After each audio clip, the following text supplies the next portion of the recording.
জবানবন্দির পরে যখন প্রশ্ন করা হয়, বিরুদ্ধ পক্ষ যখন সাক্ষীকে প্রশ্ন করে তখন তাকে বলা হয় জেরা।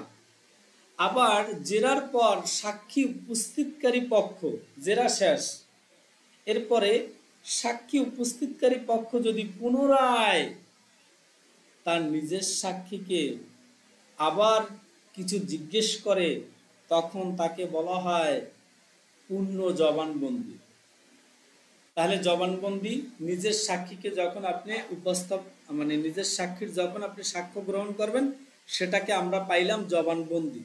জেরা পাইলাম জবানবন্দির পরে যখন বিরুদ্ধ পক্ষ প্রশ্ন করে সেটাকে বলে জেরা। আবার যখন আমার সাক্ষীকে যখন জেরার পরে আবার আমি সাক্ষ্য গ্রহণ করব তখন সেটাকে বলা হয় পূর্ণ জবানবন্দি। দেখেন বুঝছেন কিনা, লেখাবো।